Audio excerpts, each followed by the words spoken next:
Every house in America, every house in the whole world has a ball. And God taught me a lesson through balls.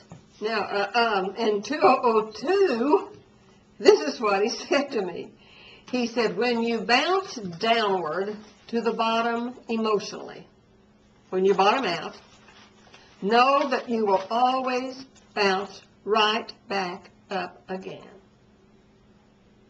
Balls don't stay on the ground unless they are flat and out of air. God said, when you have my air of the Holy Spirit, the pneuma, inside of you, you will bounce right back up again. Occasionally, bottoming out is a part of life, but it's also part of life that you bounce right back up again. He said, will you stay up again when you bounce back up? He said, if you'll let me catch you, you will. Then the secret is to stay up, staying in my hands and in my arms, said God, and being filled with my spirit, which is pneuma, air of God. He said, you may temporarily fall out of my hands again because of bad situations or bad circumstances, but remember that the pneuma of my Holy Spirit will cause you to bounce right back up again into my hands and my arms. It's impossible for you to stay down, for you to stay bottomed out, said God, unless you permit my spirit to be depleted in you. You will always have a refilling of my spirit if you choose. And then I was reminded in Jude 20 when it said to build up yourself on your most holy faith by praying in the Holy Ghost, by praying in the Holy Spirit.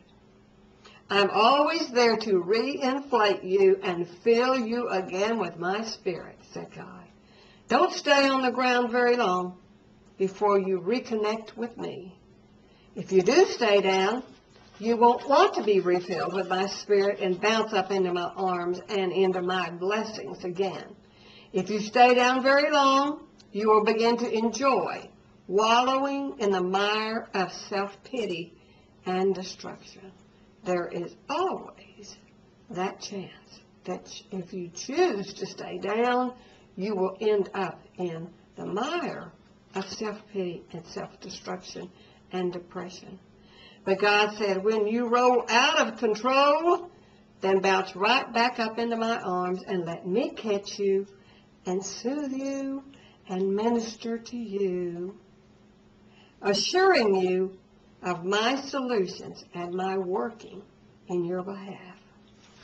However, you must try not to be a volleyball, said God, always volleying between my stability, which is faith in me, and the devil's instability, which is always being moved by outward circumstances of the devastations the devil has caused in your life.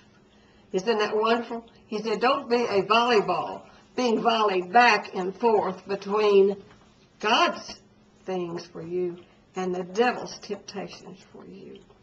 He said, stay filled with my spirit, and I will always be there for you with my spiritual gifts to overcome whatever situation you're involved in.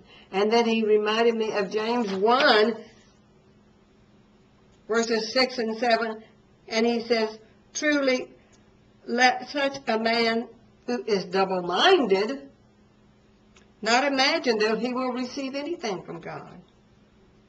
For being as a man of two minds, he will not inherit the kingdom. So that's a way of him saying, don't be a volleyball. When something happens in your life and you are down, then bounce right back up again into God's arms. He's there to catch you.